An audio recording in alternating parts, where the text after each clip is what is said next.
So I lost half my intro track there, my error. Well, good morning. Welcome to Elevenses. I'm Kevin Williams of Survival Skills Rider Training, and this is the live webcast number 164. It's Wednesday, the 18th of August. It's actually a fairly bright and sunny morning in London at the moment. A little bit cool, a little bit breezy, but quite a pleasant day overall. So what have we got for you in today's show? A rider in Delhi has been killed by Chinese manjha kite string. Tesla Autopilot has been implicated in collisions involving emergency services vehicles. If you fancy a job, the DVSA are recruiting motorcycle examiners in some areas. Moto Victories will look at their pretty little 400. And Dunlop are using racing to promote their tyres. On the racing scene, Maverick Vinales is off to Aprilia after his Yamaha suspension. That's now confirmed. And we'll finish off with a better biking discussion. I'll be asking if riders should be paranoid about riding on the road, and I'll be saying no, you shouldn't.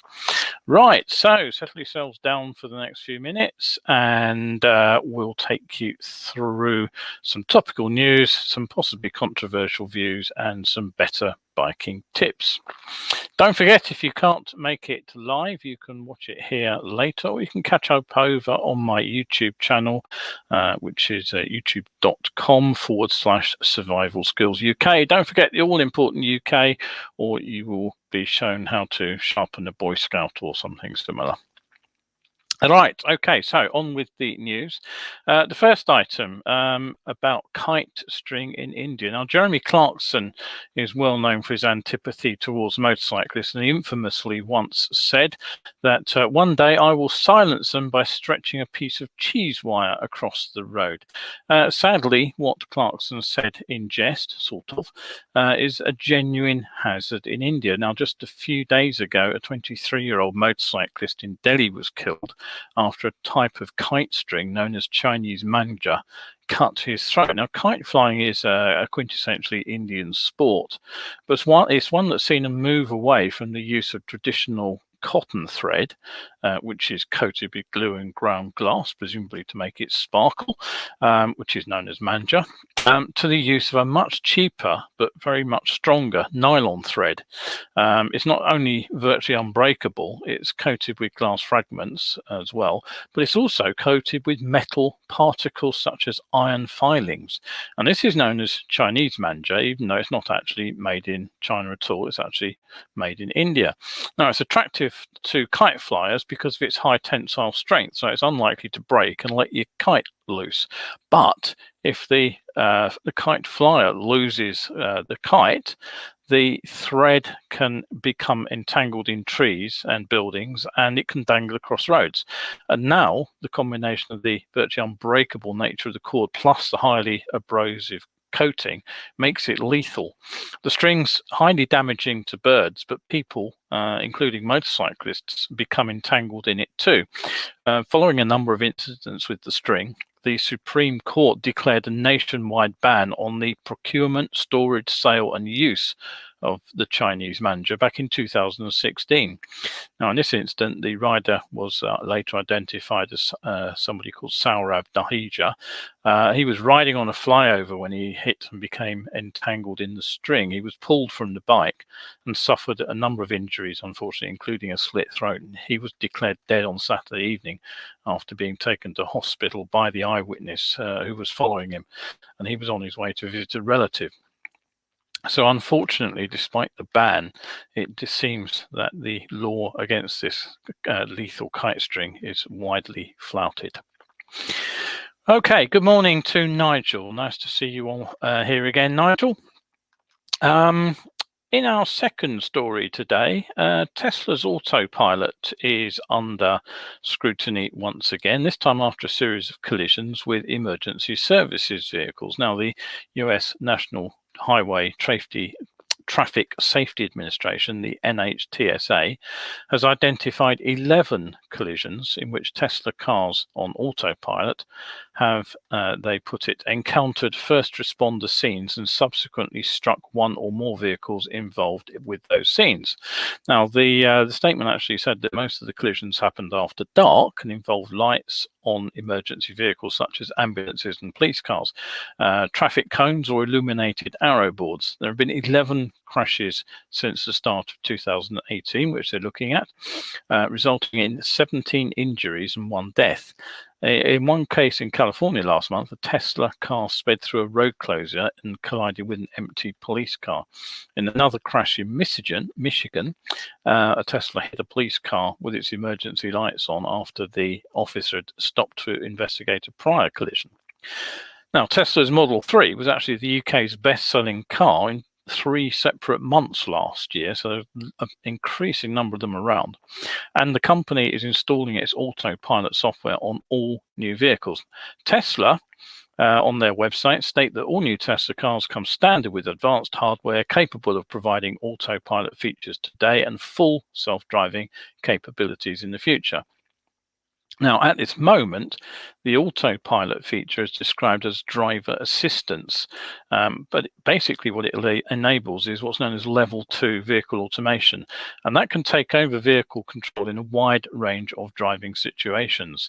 The Tesla Autopilot features lane centering, traffic-aware cruise control, self-parking, automatic lane changes, semi-autonomous navigation on limited access freeways, and the ability to call your car from a garage or a parking spot. Now, under level 2 automation, the car in theory requires constant supervision and the driver remains responsible for safe driving. Tesla's added safety features such as detectors that make sure that the driver's hands are actually still on the steering wheel.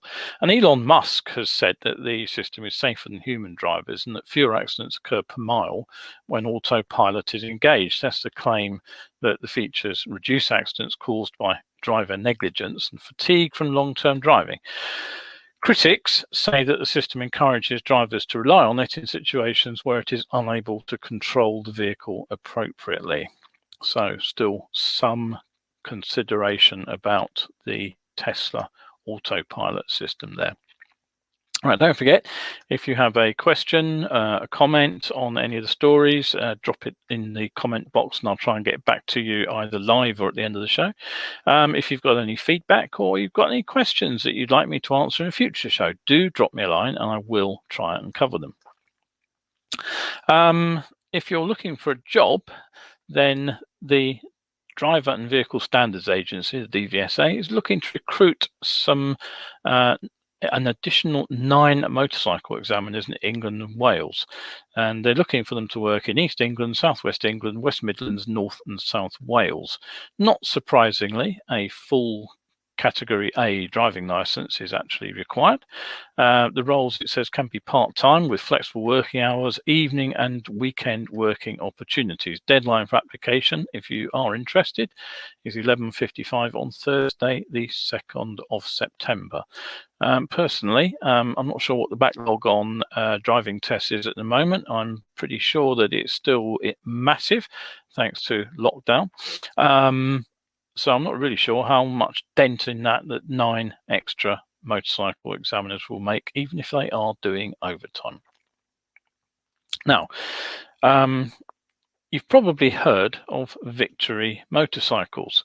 It was a relatively short-lived American motorcycle brand. It was created by their parent company, Polaris Industries, who are better known for snowmobiles. The bikes were designed to compete head-on with Harley-Davidson for the big V-twin market. Now, although they actually gained something of a loyal following, the brand didn't have the legacy of Harley-Davidson, and it was never reliably profitable. And having bought Indian as well in 2011, Polaris pulled the plug on Victory. They sold their first motorcycle in 1998 and ceased production just 19 years later in 2017.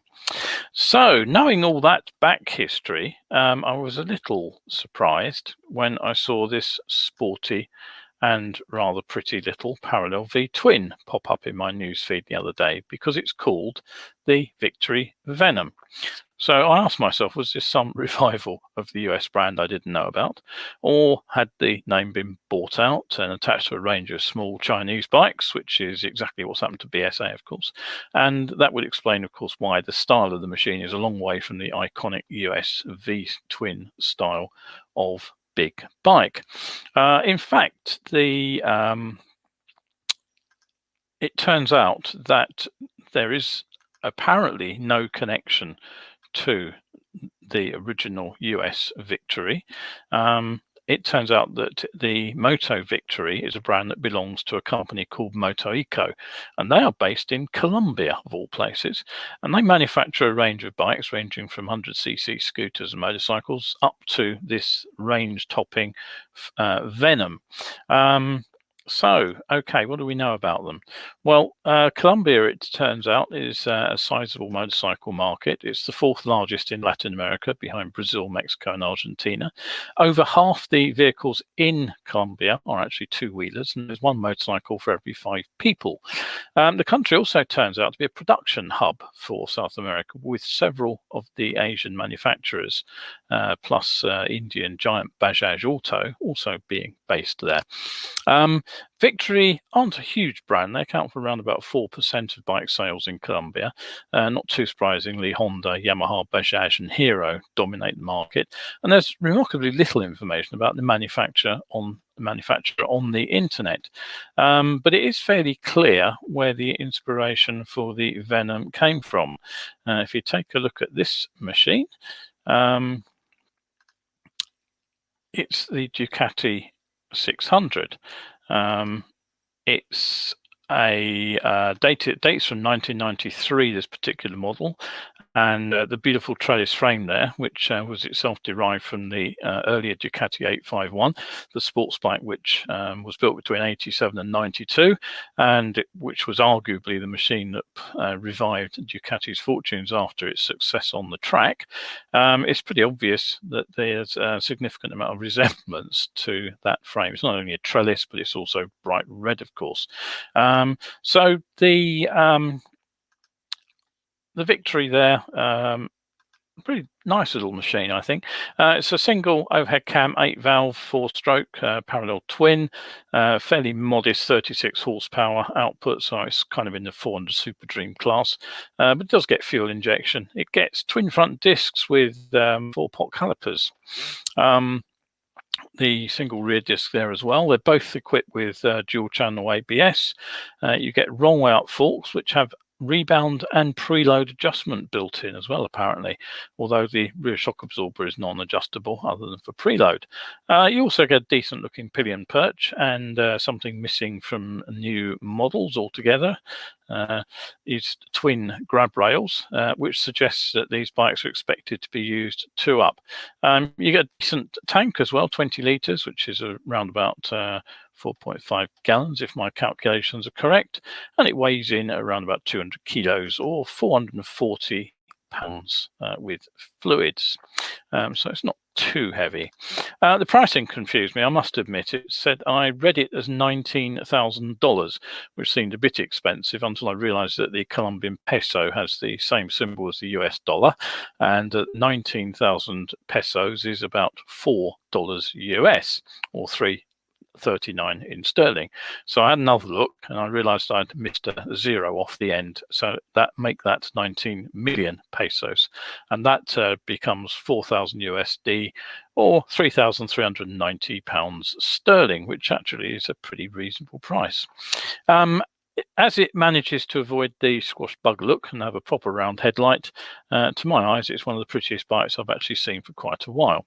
It's just a shame, really. It's out in Colombia, and you're unlikely to see one over here. Okay, just a reminder, you can catch Elevenses every Wednesday and Sunday at 11, usually live, as I am today. Occasionally I do a recorded show when I can't make it live, but mostly I'm here live. If you can't grab it here on Facebook, You can also catch it live now on YouTube. It's going out on YouTube live too. And of course, recordings, the recordings of the live shows are available on both channels for you to enjoy later. So if you missed it live today, I hope you will enjoy the show later. Now, okay, what else is going on in the world of motor racing, or motorcycle racing, I should say? Dunlop, very pleased with themselves right now. They've introduced a new super soft Moto 2 rear tyre for the event at the Red Bull Ring the other week. It's said that it's the softest tyre ever raced in Moto 2, and it's claimed to offer riders even more grip. Now, no doubt, Dunlop are hoping that those magic words, more grip, will translate into increased sales of their road tyres. They're also very keen to tell us that their tyre test team, with riders Marcus Reiterberger and Kenny Foray, claimed victory in the non-championship 6-hour race at Spa-Francorchamps. They used a BMW M1000RR for the race there, and they were using a proven KR 108 racing slick on the rear and a new development front tyre which is based on the KR 109 race tyre. Reiterberger and Foray, who used Dunlop tyres in the FIM Endurance World Championship, not only set the fastest ever lap around the circuit to put the team on pole position, 2 minutes 22 seconds, which is pretty damn fast, I think. They went on to lead 119 of the 129 laps too, and they also set the race's fastest lap. So a fairly successful outing there for Dunlop. Now, once again, as I say, Dunlop are making big things of their Just Ride campaign, which has been running all year, and basically what they're seeking to do is connect their success on the track to their road-going tyres. Personally, I wish they'd put a fraction of the effort that tyre manufacturers are extending into going faster and developing grip levels that few riders are ever going to use on the road, into getting tyres to last a little bit longer. It's not just the cost to the wallet, it's also the environmental aspect of tyre wear. If you're binning tyres, you are creating a big environmental recycling problem. It is very, very difficult to recycle car and motorcycle tyres. Motorcycle tyres are notoriously short-lived. So yes, I honestly think that Dunlop's efforts would be better extended the mileage on tyres. Yeah, personally, I have to say my current sports touring tyres don't seem to offer a great deal of extra grip over the Mark III Avon Roadrunner, which happens to be the first tyre I ever got my knee down on. And that was back in about 1983. So we're talking 40 odd years ago. Now, I used to get 18,000 miles or so out of a pair of Roadrunners, and they were also decent wet weather tyres. When I got my first bike capable of taking radials, I also got about 18,000 miles out of them. And they were also decent wet weather tyres. Now, the current sport tourers I use are Contis, and I will admit they are somewhat better in the wet than the Michelin's radials were back in 1990. But they wear out in half the distance. The 9,000 miles is absolute tops that I can get out of them. And just in case you're wondering, I did try Dunlop sport touring tyres a few years back, and they lasted just 5,000 miles. So I wasn't particularly impressed with them, and I just fitted the one set and then went back to the Contis. So, okay. Don't forget, if you enjoy the show, you can always head over to my coffee page, coffee.com/survival skills, and if you buy me a coffee over there, you also get access to hundreds of better biking articles. I'm aiming to put a few more of those up sometime this week and try to get to the end of 2018. There's also already the entire year's collections for 2014 to 2017, so that's 4 years, isn't it? So it's 400 articles over there for those years, and 2018 is just about done, so there's nearly 100 there, and there are so many other articles as well which are not the original Facebook ones, so there's plenty to read over there. I'll keep you busy for months if you head over. Right, okay, so what else is going on in the world of racing? Well, you may recall that Maverick Vinales was suspended by Yamaha just at the weekend for the race. What happened? Well, if you remember, he was alleged to have over-revved the engine, and a video has actually turned up on YouTube, which I will pass on to you. Here's the link, so you can go and have a look at it if you want to. It appears to show him hitting the rev limiter in the final laps of the race. So what's happening now? Well, it's been confirmed that he will be switching seats to Aprilia for next season. Aprilia Racing CEO Massimo Rivoli announced in a statement, "We're extremely happy to announce we've signed Maverick Vinales, a very high-level rider and one of the purest talents in the Premier class. Our project has now been enriched with the value that Maverick brings, a world champion who has confirmed his talent as a top rider in MotoGP." Now, the 26-year-old was already leaving at the end of the season, having terminated his Yamaha contract a year early, and he did go on to apologise on Sunday for the actions he said were due to frustration. So he signed a one-year deal with Aprilia with an option to renew, and I have to say it'll be interesting to see how he copes with the frustration of being on a machine that is far more likely to be at the back of the pack than anywhere near the front. So, okay. Onto our biking discussion point for the day. Is biking dangerous? It's always a good point to talk about, because my approach is possibly somewhat different from most other people's. If you remember, I posted the news that the Devitt website had run an article on the science of being seen. There it is. I can just get that on the screen there. I copied the URL predictably over to a number of groups, and it was interesting. Some groups I got absolutely zero feedback on. There seemed to be no interest whatsoever in reading either the article or finding out any more about the topic. But the one where it did get a lot of traction was on a group for couriers. It's a courier-only group, which I'm a member. So it obviously struck a chord with dispatch riders.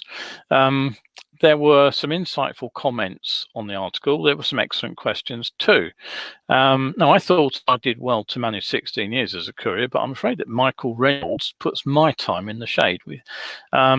In his comment, he said, "As a London dispatch rider for some 35 years, that's a pretty astonishing length of career, I can readily identify with the issues highlighted in the article. You could be forgiven for reading this and gingerly gearing up for the next ride, swamped in total expletive deleted paranoia. The fact that your whole existence on the road is governed by such fragilities is made worse by thinking of the driver who really has no clue what he's doing." Now, let's sort of just dissect that statement. Michael is mostly right, but I'll be honest and say that I also think he's a little bit wrong. We are fragile. There are a lot of things that can go wrong on the road, and we do need to gear up and think carefully about what we're doing. But let's get the idea that drivers have no clue what they're doing out of the way first, because it's probably the most contentious issue of the lot. Now, for decades, I would say that most cyclists have been fed the myth that drivers kill bikers. If you were riding back in the 80s, as I was, you probably remember the blind Volvo driver stereotype. And this poster is actually pretty typical of the kind of nonsense that gets put around. Motorcycling is easy, avoiding drivers is hard. Yeah, okay. You know, the sort of latest stereotype is that all drivers are actually distracted and on the phone, and that's why they collide with bikers. You know, it was, as I say, it was blind goggle lens glasses a few years ago. Now it's phones. Neither were true then, neither are true now. It's in a study of fatal crashes from London just a few years back, being distracted by a phone accounted for just 1 in just over 50 fatalities. Now, it's exactly the same number as resulted from a medical emergency at the wheel.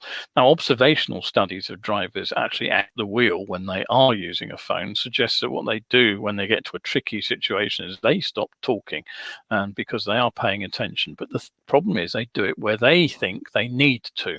So the danger is more likely to come when a rider does something the driver isn't expecting. That's when the driver will be distracted by the phone. And so if the rider then puts themselves into a risky situation, that's when things could go wrong.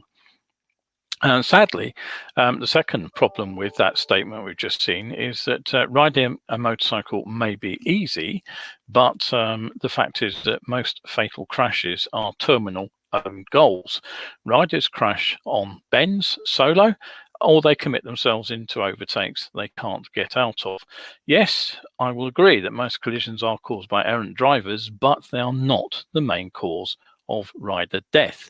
And here's something else to chew on. As I have repeatedly stated, drivers do look for bikes, and despite what we tend to think, many of them really are just as concerned about motorbikes and about the sorry mate smidsy collision as are we bikers.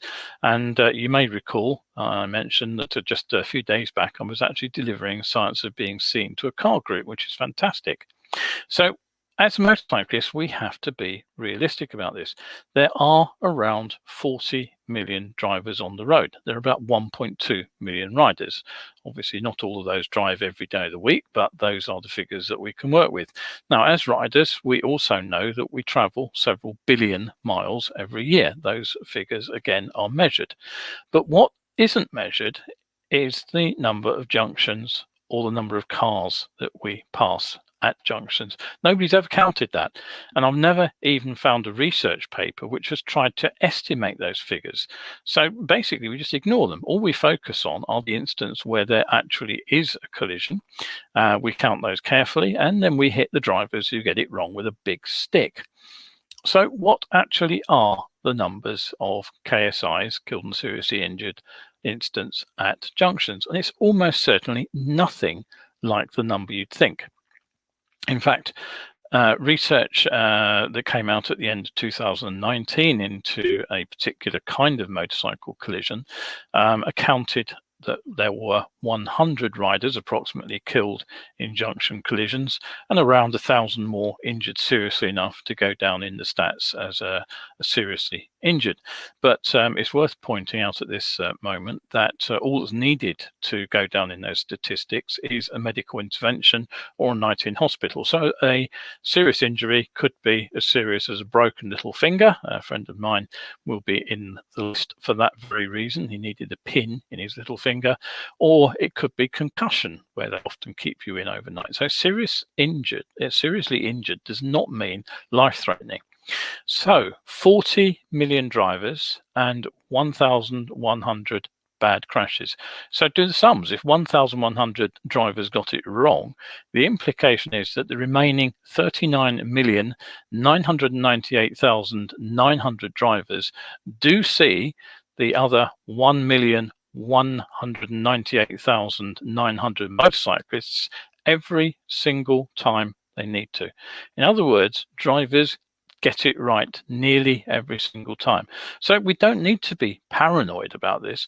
In fact, paranoia is defined as a suspicion and mistrust of other people that's unjustified. So yes, paranoia is irrational. It's not a good approach to riding your motorcycle. The rational approach is just to be cautious and careful, and most importantly, to be educated to understand where, when, why, how these collisions happen. We need to understand who makes the errors too. We know from research that many of these collisions could easily be avoided by the motorcyclist, and in others, if the results could at least be mitigated if the rider had taken appropriate evasive action. But unfortunately, studies show that riders are pretty poor at braking or swerving in these emergencies. And the other thing that my research has suggested, that in around 1 in 5 of these junction collisions, the rider wasn't actually where the driver could see the bike.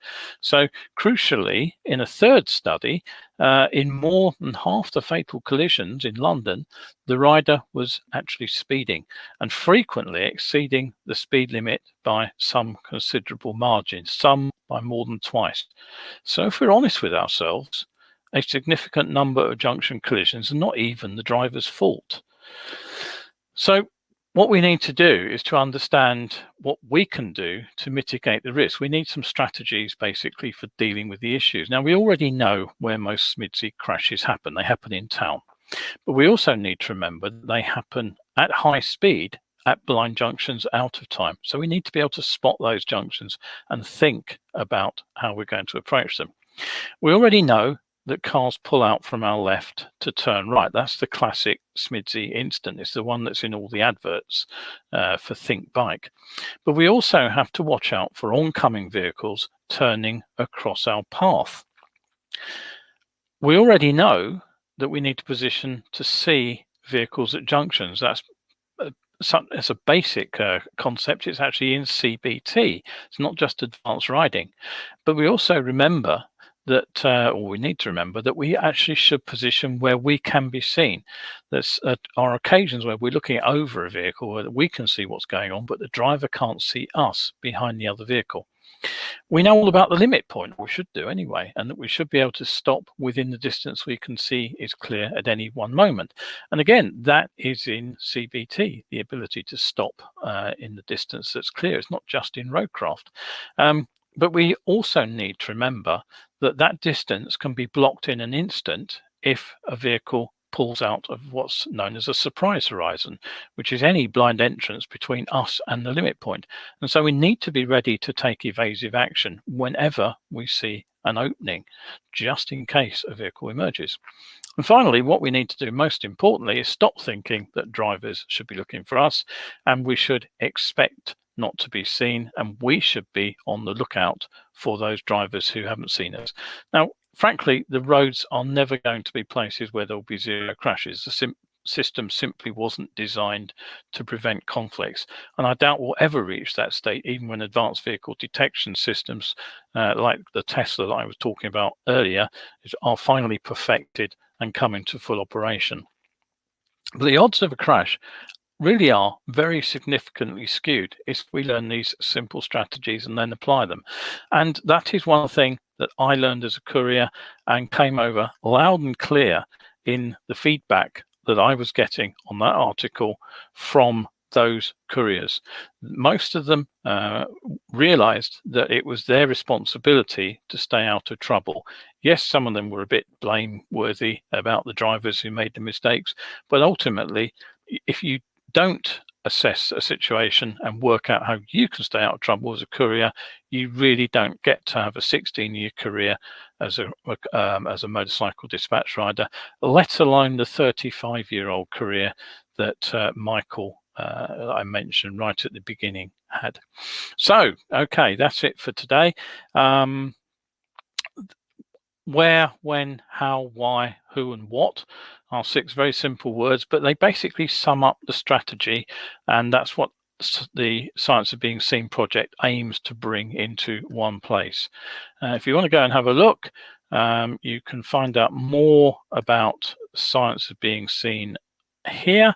I've actually just created a new domain to try to get the search indexing going a bit more effectively than the WordPress websites, and I'm gradually reorganizing the site as well. So do go over there and have a look and find out what's going on. Anyway, who's appeared since Terry's appeared, Nick's appeared, Paul's appeared as well. And what does Terry say? Biker fatality rate in NZ is around 1 to every 8 to 10 million kilometers, which, as Terry points out, is equivalent to riding continuously for about 110 years. So, yeah, that's it. You know, motorcycling is much, much safer than many people will tell you, and you are far more likely to die of old age than a fatal motorcycle accident. Doesn't mean it can't happen, but the statistics are in your favour. So don't get paranoid. Hello to Steve as well, and Clive is also here, and so's James Blythe. Right, okay, good to see you all. That's it for another show. Just a couple of quick reminders. Don't forget, I'm still running evening assessments right through August into September. So if you want your riding checked over objectively, give us a call. The next Science of Being Seen presentation will be the first Wednesday in October. But before that, I will be delivering one called Cornering with Confidence. And that will be on the first Wednesday in September, which happens to be the first. Tickets are available through the link I'm just about to give you. And this particular presentation will explore the cornering techniques I teach on road courses. In particular, what we'll be looking at is what I call reference points, the things that actually help us work out where we are in a corner, and I'll show you how to find them and how to use them to time machine inputs reliably for bends. So that's 8 p.m. Wednesday the 1st of September. Tickets are £5 and you can book it through the link, which hopefully it doesn't seem to have gone up. Let's try it again. No, it's got the wrong link. I've just put Science of Being Seen up again. Right, try again. Oh, for an editor to do all this for me. Right, there we go. It should be up now. Right, there it is indeed. So stay safe out there. Thanks everybody for looking in. Thanks for your feedback as always. Stay safe out there on the roads, and I will see you back on Sunday with the next 11s. But from Kevin Williams of Survival Skills Rider Training, goodbye for now.